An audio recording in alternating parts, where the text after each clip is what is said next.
Okay, so Be'ezras Hashem, there was not a lot of planning that went into this, but today I felt a desire to try and speak a little bit about the Tzaddik Yisod Olam Maran HaRashash, Rav Shalom Sharabi Schusi Yogen Aleinu, whose Yahrtzeit falls out on Yud Shvat. And already the Eifa Shlema writes that that it was the minhag by the Mekubalim in Yerushalayim and elsewhere to have a big hilula for the Rashash, to light candles, to have a suda.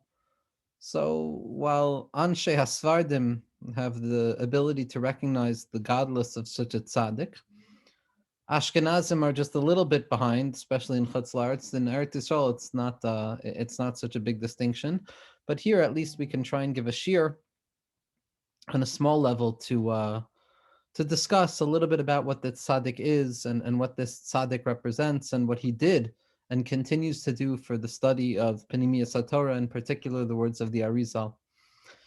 Tonight's shir is dedicated anonymously, Be'ilum Shem, by an open-hearted individual who desires that the words of the tzaddik and the words of the Rashash and the teachings of the Rashash should have a hashpa'ah and a pekida tova for him and for all of Klal Yisrael, and for a refuah shlema for all those who are chaylim, for my uncle Rav David ben Esther Tova, for my Safta Esther Tova, and for Kol Cholei Amo Yisrael and Kol Cholei Ha'olam.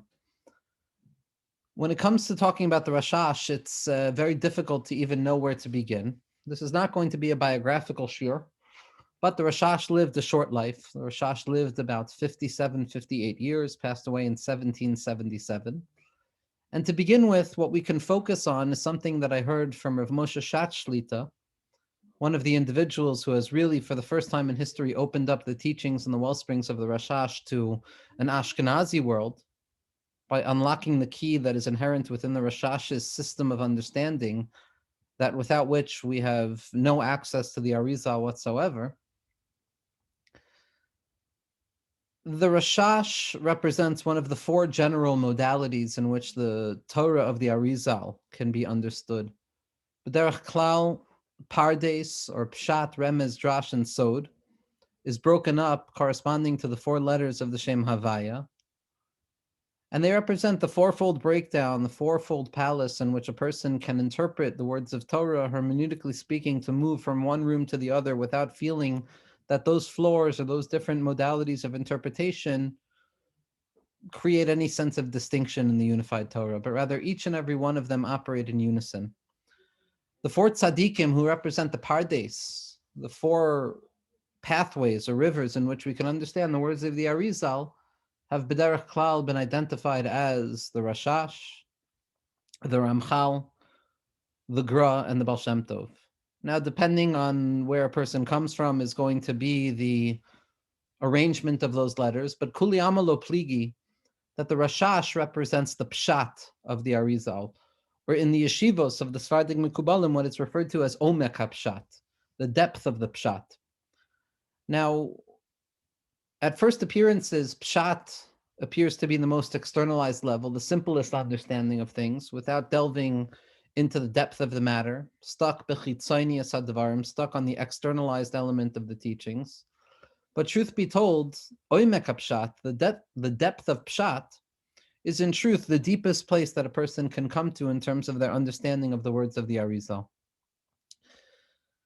The Vilna Gaon's Talmud Mufak, Rav Menachem Mendel of Shklov, writes in his Hakdama to his Perush on Mishlei that what he heard from his Rebbe the Gra is that if a person wants to ever come to understand the soid, the true secret of something, they first and foremost have to be able to return back to the pshat, implying that, in fact, pshat is not simply the most externalized level, but rather pshat is the level that contains it all. That pshat on its pashut level, which the Arizal teaches us, pashtus, and the simplicity of things without complication, is representative of not an uncomplicated approach, but rather the simplicity that arrives after all of complication. Pshat contains within it all that it contains, meaning the letters themselves are all that is left over. After one has tried through all of the complications and through all of the imaginings of interpretation, the freedom of interpretation, and the application of metaphor and metaphoricity, etc., at the end of the day, what a person needs to come back to is the recognition that all we have is pshat. All we have is the simple meaning of things. And that's what the Rashash was giving us. The Rashash was by no means simply trying to tell us what the Arizal meant. The Rashash descended down into the deepest territories of what the Arizal and what the Torah is trying to tell us, and ultimately came back with the recognition that all we have is the pshat. The Rashash points out, very similarly to the Leshem Shvoi V'Chaloima, and the Leshem Shvoi V'Chaloima was one of the main Ashkenazic Mikubalim who finally acknowledged and attributed the key to understanding to the writings of the Rashash and to the Torah's Chacham, the Rashash's Talmud Mufak. But the Leshem writes that in the end of the day, when a person tries to understand the depth of the Torah of the Arizal, what we go through is various processes of trying to apply human understanding to these concepts, trying to interpret them as metaphors, as concepts that can be applied to human experience, psychologically speaking, historically speaking, etc., etc. And what the Rashash points out, as well as the Leshem Shvoi V'Chaloima, is that any attempt to behold or lay claim to the fact that we know exactly what the Arizal meant in what he said is already missing the point, because all we know is what the Arizal said. And our job is simply to learn what the Arizal said, not necessarily to reinterpret the words of the Arizal and apply them to our psychological lived experiences. That's another thing. That's applying the words of the Arizal. But to understand the words of the Arizal, one needs to delve deeply into the words themselves. The Rashash explicitly states this in Rechavas Nahar when he points out a stira, and it's also brought down in Hagos Hashemesh on Eitz Chaim, one of the other places that Rashash writes, is that in truth, the stiros that we encounter within the writings of the Arizal could be interpreted and reinterpreted properly if we had the capacity to uncover the depths that lie nested within the external casings of the letters. But in the end of the day, all we have is the letters. So what the Rashash is saying, that yes, there's a way of understanding everything and all of the contradictions inherent within the text, but in the end of the day, the purpose is not to break open the text and find some hidden meaning, but the purpose is simply to understand the text itself. And part of this is rooted in the fact that what the Rashash theoretically saw himself as doing was not something new from the Arizal, but rather it was the continuity and the completion of the Arizal's project. We see this when the Rashash spends a lot of time, and the Talmidim of the Rashash spend a lot of time warning us never to look at any of the Meforshim other than Rav Chaim Vital. Unlike many other Mikubalim, the Ramchal, the Gra, their Talmidim, the Baal Shem Tov, his Talmidim, who were open to interpretation, utilizing other students of the Arizal, utilizing different modes of hermeneutical freedom to try and uncover the latent meaning within the external metaphor. The Rashash felt that all we have in front of us are the words of the Arizal themselves. That's it. The Rashash writes in his Hakdama to Rechavas Hanahar, which we're going to explain in a moment what that book represents. The Rashash writes that I am going to try and answer some of your questions. He says to Chachmei Ma'arav, the Chachamim had sent the Rashash a number of questions, and instead of answering each question one after the other, the Rashash wrote an 8-page, double-sided folios, introduction referred to as Hakdamas Rechavas Hanahar, where he explains that if you truly understand and penetrate deeply into the depth of this introduction, all things will remain clear to you. And he expresses there to make sure that everybody knows that he has not looked at anything but the writings of Rav Chaim Vital, and that the one time he was forced to look at other interpreters of Kabbalah Sa'arizal, he almost tore kriya, or he did tore kriya, over how disgusted and overwhelmed he was by the misinterpretation. Now, who exactly the Rashash was talking about, what book did the Rashash open, has been subject towards many discussions. But there's a Mekubal in our generation, tremendous Bal Kishron in terms of the Bakiyas and the Iyun of his Kabbalah, who wrote in one of his early svarim that the Rashash had opened up a sefer from the Ramchal, and when he saw the words of the Ramchal, he tore kriya. Now, Rav Itchemeyer Morgenstern Shlita, who, in my humble opinion, is one of the gatekeepers or the key holders to all things connected to the Rashash and his Talmidim, he writes that when he read that this Mukubal said that the Rashash tore kriya about the Ramchal, that Rav Itchemeyer tore kriya over the fact that there was someone in our generation who could claim that the Rashash tore kriya over the Ramchal. And Rav Itchemeyer, utilizing historical sources as well as Svari Yeshera, implies and points out, as does Rav Yaakov Hillel and many of the tzaddikim, that what the Rashash looked at were writings that were attributed to the Kas HaArura, the Talmidim of Shabtai Tzvi. And ultimately, that was what the Rashash was trying to fight so strongly against, like everybody else. But suffice it to say, the Rashash was absolutely loyal to the basic text and the basic structure of the Arizal. Ad kedei kach that the Masorah goes that when the Arizal died earlier than he anticipated. He died a few years earlier than when he anticipated the Geula, at which point he claims, Rav Chaim Vital brings this down in Pri Etz Chaim, that he was going to be able to reveal the final nail of Pnimius HaTorah, which would be the capacity of translating Pnimius HaTorah onto the register of Niglos HaTorah, and seeing how ultimately the twin Torahs of Nigla and Nister, revealed and concealed, are both part and parcel of the same unified entity of the grand picture of Torah. But the Arizal was not Zoicha, the Talmidim were not Zoicha, the world was not Zoicha. And the Masorah goes that on his deathbed, what the Arizal told his Talmidim, who were crying, wondering what they would do in an orphaned world without their Rebbe, the Arizal, without the Heilige Arizal. And the Arizal said, if you keep things proper and you do things the right way, I'll come back to you. And it's brought down by Masorah and brought down in the Kaf HaChaim al Shulchan Aruch that the Arizal came back as the Rashash, that there was an Ibor Nefesh of sorts, that the Rashash came to be the Gushpanka, the final stamp of what the Arizal was saying. So on a certain level, the Rashash is not meant to be seen even as an interpreter of the Arizal, but rather part and parcel of the final system of proper understanding of how to understand the Arizal.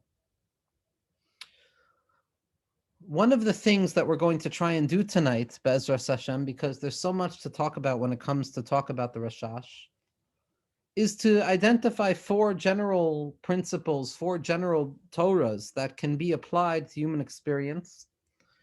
Because unlike the role that the Rashash played for many years before our generation, the Rashash was seen as somebody who delved into the depths of the system of the Arizal for the purpose of clarifying and rectifying the proper understanding and fixing the mistakes and really giving us the kalim or the tools as to how to properly interpret the Arizal. But it's with Rav Yitzchak Meyer Morgenstern Shlita that the Rashash has now been placed properly and in an open and revealed way as the key that holds the entire system together. For Rav Itchemeyer, the Rashash is the bridge between the Arizal and the Baal Shem Tov. That if a person looks at the writings of the Arizal, and a person looks at the writings of Rav Chaim Vital, and even the writings of Rav Yisrael Sarug, meaning Rav Yisrael Sarug, the other Talmud of the Arizal, who theoretically the Rashash included within his claim that he never looked at any of the writings other than Rav Chaim Vital, Rav Itchemeyer and Rav Shmuel Ehrenfeld Shlita, they have a 200-page mimer called Hashem Malach Geus Lavesh, proving without any doubt whatsoever, explicitly from within the Rashash and explicitly from within the Rashash's Talmidim, that the Rashash was osek in the Olamos HaMalbush, the Kabbalah of Rav Yisrael Sarug as well. But previously, the Rashash was there to give us the proper keys of interpretation and understanding of the Arizal. But what Rav Itchemeyer has shown is that it's really the Rashash that allows us to bridge the multifaceted and detailed, particularized world of the Arizal with the world of unifications and unity that the Baal Shem Tov HaKadosh and the other tzaddikim try and bring to us. Because when a person looks at the writings of the Arizal and the Shmona Sha'arim, and a person looks at all of the myriad details, What they have painted in front of them is a complex and multifaceted system with many, many moving parts interacting with one another at any given moment. And a person has to hold cup, and a person has to maintain in their mind direct attention to each and every practical iteration of an idea. And if you miss one iteration of an idea, the entire system falls apart because you forgot what came beforehand. And one gets the sense when they delve directly into the writings of the Arizal that we actually did the opposite of what one would expect from a Makubal. Before the Arizal, it was very clear. There was one Hashem, there was one world, and the job was for this world to connect to HaKadosh Baruch Hu. Comes along the Arizal, based on the Zohar HaKadosh, and he multiplies the worlds. Worlds become 2 worlds, becomes 3 worlds, 4 worlds. 4 worlds become built of 5 partsufim. Each partsuf contains within itself another 5 partsufim. What used to be just 10 spheros is now 100 spheros and 1,000 spheros, because everything contains within itself a subsection of its own. And when a person looks at the writings of the Arizal, one can't help but feel that instead of unity, what I'm encountering now is multiplicity, separateness, separation, a swarming sea of different particularized details that don't seem necessarily to connect to one another in any coherent way. And a person looks at the Arizal in Eitz Chaim Kadisha as describing what has taken place from the beginning of history prior to creation, through the desire of a Kadosh Baruch Hu, so to speak, for creation, through the process of creation, leading up to what happens at the end of creation. So that if a person wants to ever find any meaning in the Arizal, they need to hold cup on the entire fabric of history. We have to be holding with one hand the past, the present, as well as the future, which leaves a person bewildered and incapable of realizing that, because all we do is have the moment. And the Arizal leaves a person feeling scattered and dizzied by what's going on. Comes along the Rashash, and the Rashash takes the system of the Arizal and all of its manifested parts and all of its particularity and manifoldness. And what the Rashash does is he reveals to us that in truth, all of these particularized details are rooted in singular principles. And all of these pratim, all of these different manifestations and particularities of the system of the Arizal are in truth symptoms, so to speak. They're manifestations of general principles, of klalim, that rest underneath them. So that instead of getting caught up in the thicket of all of the different trees and particular branches of the Arizal system, what the Rashash allows us to do is move back down to see the underlying roots that hold these millions of different points together. It's a reduction of all of the noise of the details, and it allows us to move back to a place of singular principles that can now be understandable by the naked eye. I no longer need to hold cup on 1,000 different pieces. Now all I have to hold cup on is 4 general principles, 5 general principles. It's not coincidental on any level that Rashash, Resh, Shin, Shin, is the same osios as Shoresh, as the root. Because what the Rashash does is he uncovers for us the shared root behind all of the overgrowth and the various trees and branches that sprout forth from the Eitz Chaim Kadisha. The Rashash brings us back down to a place of Shoresh where he says that don't be overwhelmed by all of the changes and all of the different details and what Zer Anpin means and what Nuktaza means and what Aben Ima means and what Yahrtzeit means and Nahi the Chagas, the Chabad, the Nahi. And don't get overwhelmed by all of those different iterations of particularities and feel as if there's no unifying principle behind them, but rather recognize that all of these different iterations and different names and different symptoms are in truth just a repetition of the same system over and over and over again. And that instead of trying to grab every prat or every particular and hold it in mind and memorize it like a mathematician who bears no relationship with the essence of the matter, simplify the complication and come to recognize the singular principles that rest at the heart of the entirety of the system. And with those principles, you can realize that in truth, the Arizal was revealing unity in a greater way. The Arizal was not just offering a proliferation of detail, but rather the Arizal, as seen through the lens of the Shirish of the Rashash, was offering us first principles in terms of how to look at everything in existence.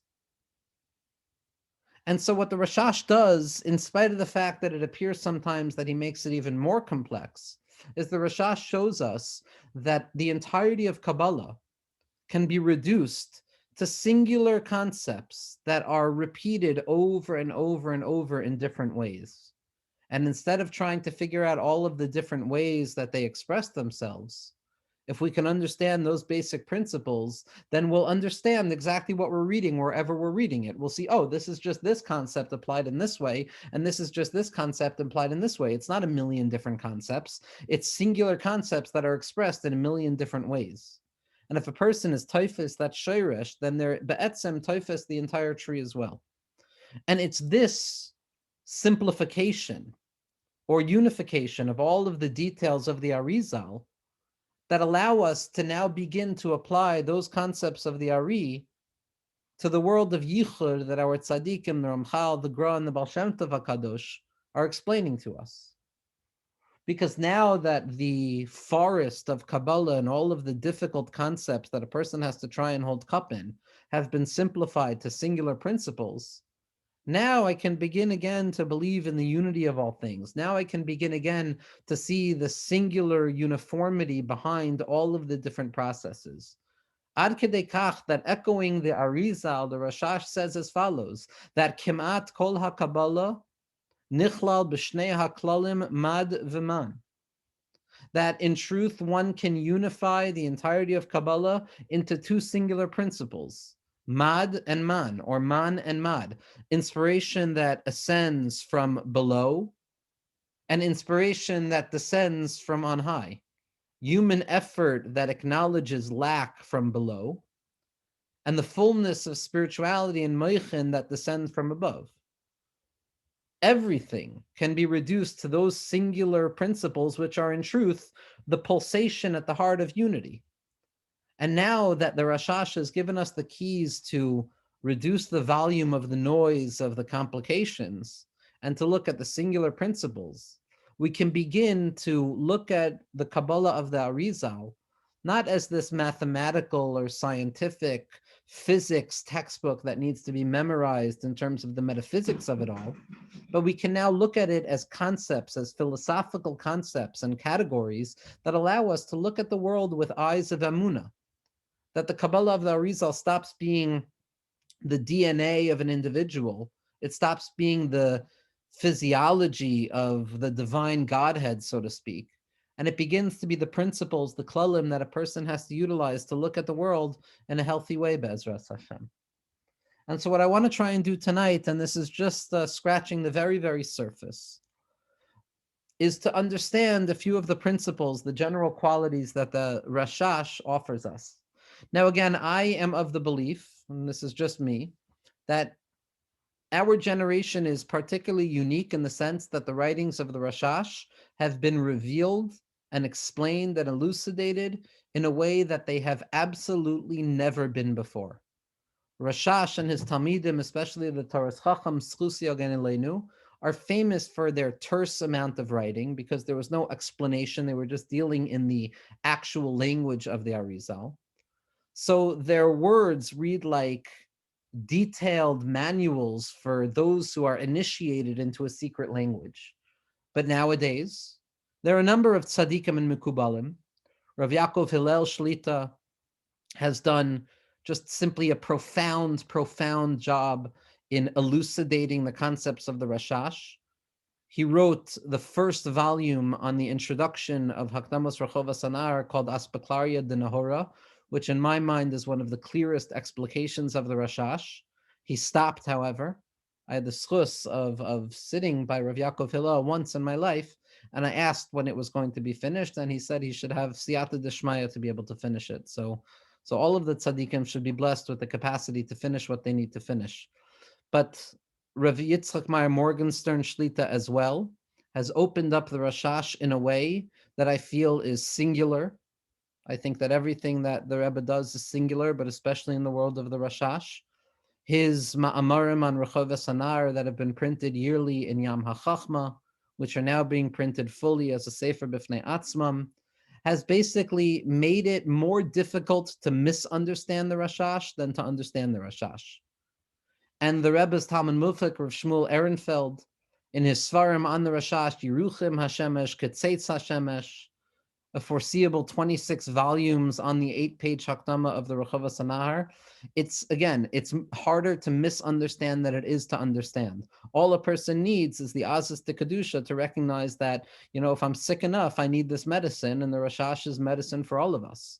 Because the Rashash reveals in front of our eyes how to reanimate and reorganize the way we look at the world. And there's more and more writings coming out, and there's many, many writings coming out. But in terms of the practical writings of the Rashash, so we don't have very much. We have Hagos HaShemesh, which are the footnotes of the Rashash on Eitz Chaim Kadisha. While they're limited in number, they are profound and necessary in understanding the words of the Arizal.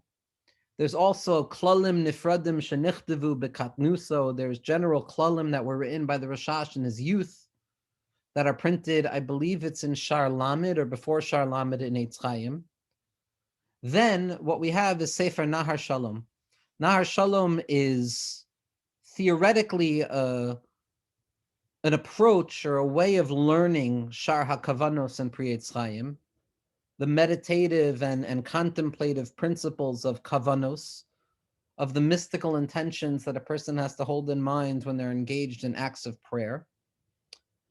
And as an introduction to Nahar Shalom, we have the Hakdama Rechavas Hanahar.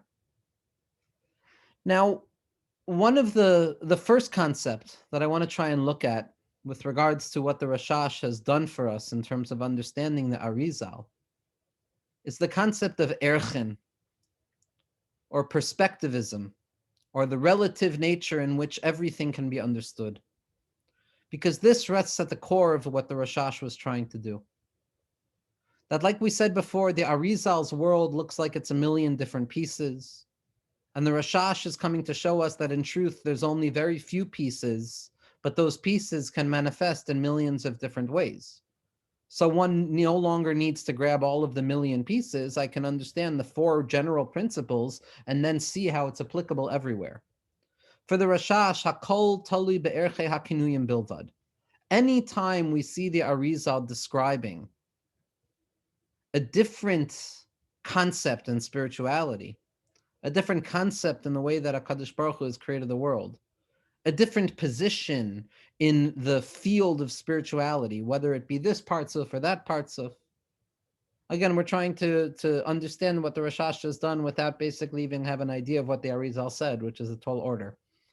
But wherever a person is looking, instead of thinking that there's an absolute distance between point A and point B, or an absolute distance between the way that I look at myself in the morning and I look at myself at night, the Klal HaErchen means that everything is the same. Everything is the animating light of HaKadosh Baruch Hu. Everything is built upon the principle of a singular unity that rests at the core of all things. It's our perspective that shifts. It is the vision of the reader, the vision of the interpreter, the vision of the student upon which difference rests. Because the concepts being studied in Kabbalah, which is the unity of HaKadosh Baruch Hu, is a singular and unified concept, unchanging in its structure. The thing that changes is our relative position. So if I look at myself from a perspective of being below, what I look above at is considered infinite in relationship to me. But when I look at the perspective of things from above, the higher level now becomes infinite. There can be multiple points of infinitude. There can be multiple points of beginning and end because everything is dependent on how I look at things. There is no essential shift taking place between the relationship that I have with HaKadosh Baruch Hu on a Sunday versus the relationship that I have with HaKadosh Baruch Hu on Shabbos. The only difference is that my perspective of HaKadosh Baruch Hu's light shifts. And as a result of my shifting perspective and my relative positioning, I see things differently. One of the most important concepts that I feel comes out of the concept of erchen is the recognition that there is no absolute shift, there is no absolute change in the way that HaKadosh Baruch Hu relates to us.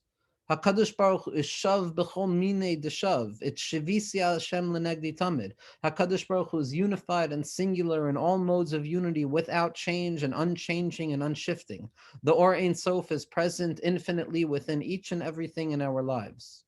And the only thing that changes is the perspectivism, the way that we're looking at it. Do I look at the light of HaKadosh Baruch Hu at this moment as a minimized light? Or do I look at the light of HaKadosh Baruch Hu in this moment as an expansive light? And what this means is that while I can change 1,000 different times a day, while I can fall and rise and fall and rise and fall and rise, nevertheless, it's not the light of HaKadosh Baruch Hu that's changing. It's my position. It's my das tachton. It's my limited perspective of how HaKadosh Baruch Hu operates in the world. And so the only thing that changes is my capacity to move and trust that HaKadosh Baruch Hu is the same no matter what, but what's changing is my perspective. Based on this klal of erchin, based on this klal of the unity of HaKadosh Baruch Hu, which is true and the same everywhere that we look, up, down, right, left, middle, center, down, above, below, it's all the same, and all that changes is my perspective. We can move on to the next concept that the Rashash points out for us. Because for the Rashash, there is an inherent wholeness at the root of all things.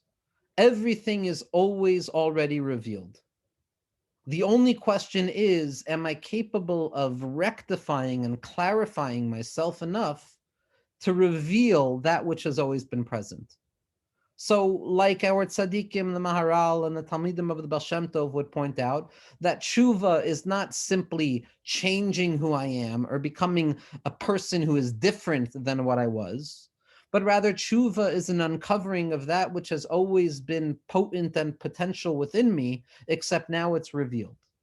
So too for the Rashash, the distinction between a state of smallness and a state of large-mindedness and grandiose consciousness of connectivity to HaKadosh Baruch Hu is not a difference in kind, but rather a difference in degree.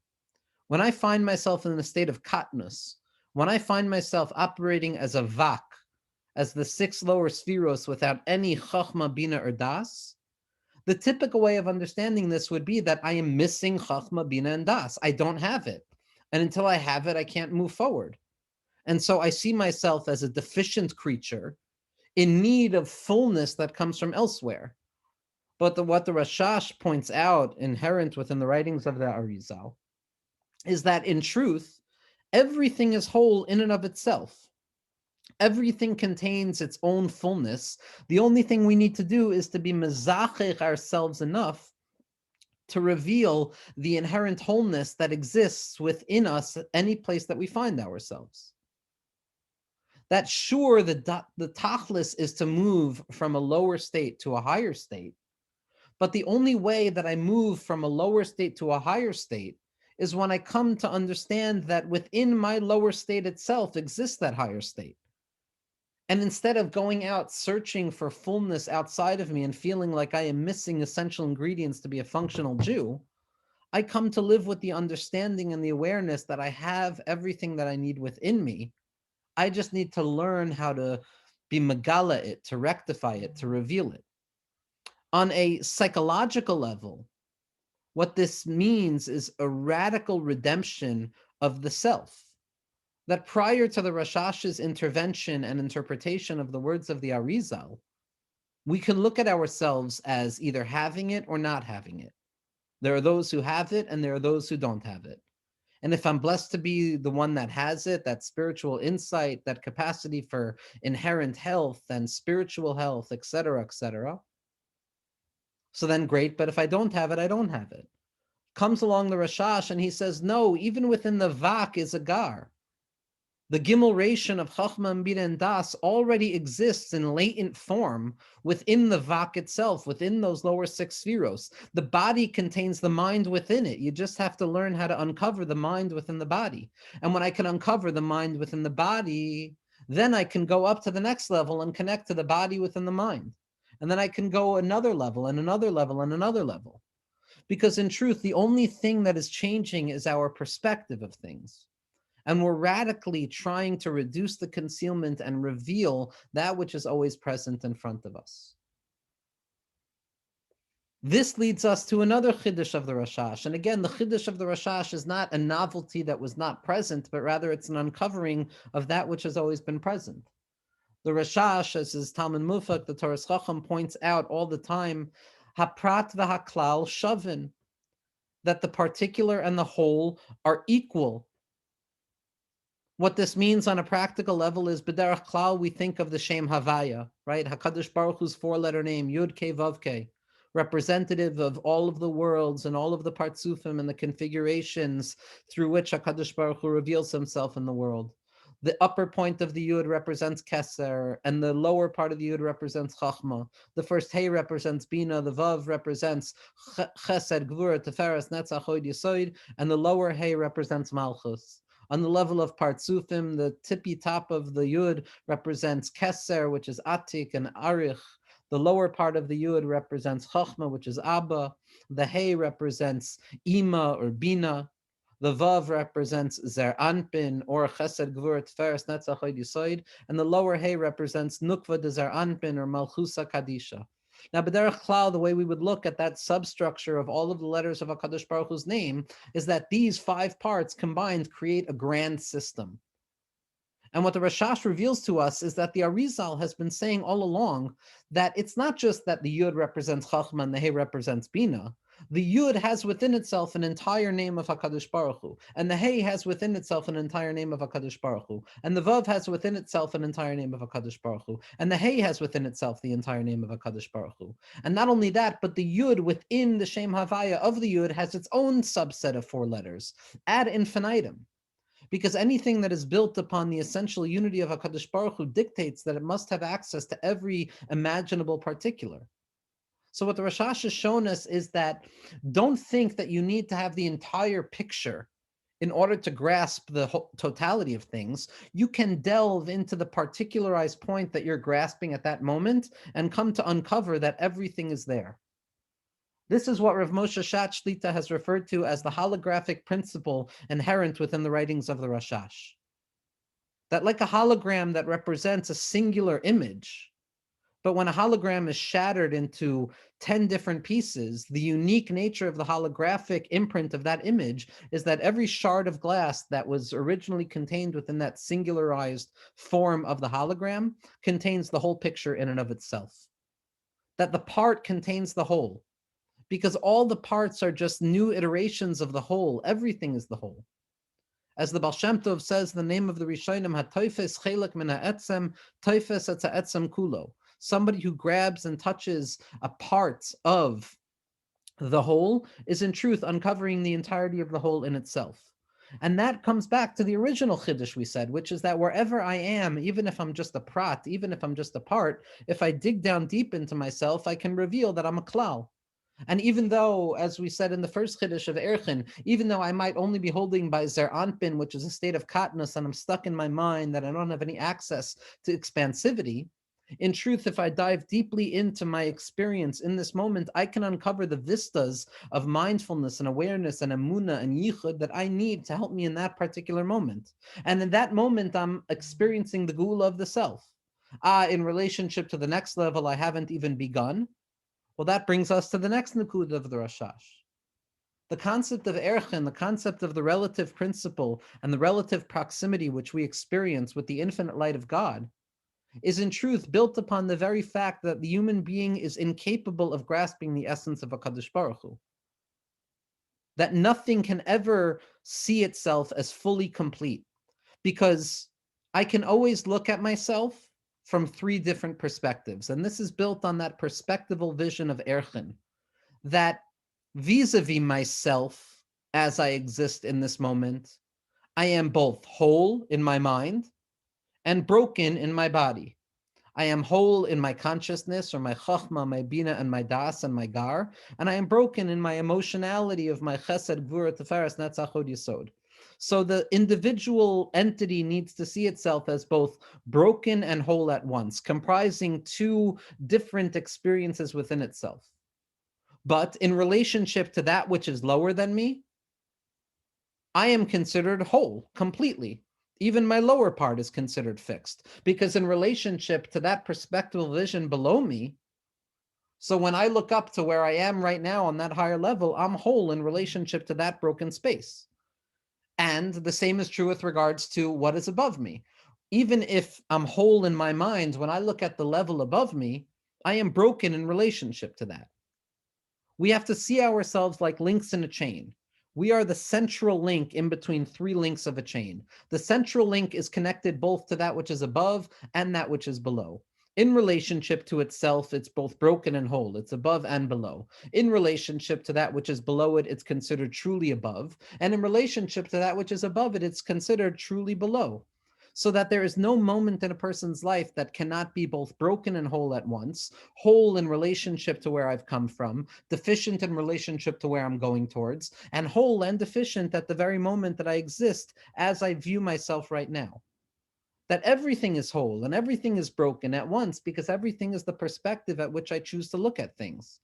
If I'm looking at myself in relationship to yesterday and the spiritual work that I did yesterday, I can see myself as truly whole and rectified.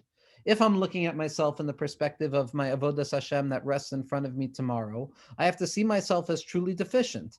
But when I look at myself as I exist in relationship to who I am right now, I am an admixture. I am a dance between shlemus and chisaron. And when I'm capable of understanding this, I understand the secret of erchen. I understand that everything can be seen in different ways in spite of the fact that we're looking at the very same entity, the very same singular unit, that monad, that unit that contains all things within it. And the last point that I want to try and point out from the Rashash is that this unity that the Rashash bespeaks, this radical perception of ontological unity where all things are ultimately rooted in the same structure and it's only dependent on the interpretation of perception that gives me a difference between fixedness and brokenness, one can very quickly fall away from what Kabbalah is actually trying to teach us. If a person thinks that once you learn the Rashash, everything is fixed and everything is perfect and there's no need for growth anymore, then a person has absolutely misunderstood the Rashash, because the Rashash demands of us perpetual growth. The Rashash tells us something so profoundly radical that it's almost impossible to believe. And when you look at the Talmidim, the Basi Lagani, they make it absolutely clear that the 6,000 millennia that we live in, the Shis Alfei Shanin, the Have Alma, the beginning of creation, the revelation of the middle of creation, and the redemption of the end of creation, or like we spoke about before, looking at the Arizal as describing the beginning, the middle, and the end of things, the Rashash says that really this 6,000 millennia are simply considered one singular point in the chain of connectivity to HaKadosh Baruch Hu. And that in relationship to where we're at right now, we anticipate via Samashiach, but in relationship to via Samashiach, all that will happen is a revelation of a new level and new work to be done. So yes, I experience the infinite and a hiskarvas to the infinite of where I'm at right now, but the moment I grasp the infinite, what opens up in front of me is infinite vista of his ultimate growth. Ad kedei kach, that there's never an end. Tzadikim ein lahem menucha ba'olam hazeh ve'ein lahem menucha ba'olam haba. Shaholchem mechayil el chayil. Even at the end of perfection, what opens up in front of me is a new level of imperfection that just needs to be climbed to move one step closer to the center point, to that kav or ein sof that manifests in everything, which reminds us that we have to always perpetually be yearning. And so it's not that the Rashash offers us the semblance of clear unity that allows me to rest. The Rashash opens up Hakdamas Rechovas Hanahar with the shira. One can say that shira sakelim, the traumatic, cataclysmic beginning of existence and the engine that drives existence, is what rests at the core of the Rashash's system. The Rashash writes in Nahar Shalom, a remarkable teaching in the bracha of Hanoisin L'Sech Vibina, that after a certain cheshbon of how the worlds operate, the Rashash has a lashon that oilam hazeh nosun b'soich beten hanachash, that this worldly experience rests hidden within the belly of the snake.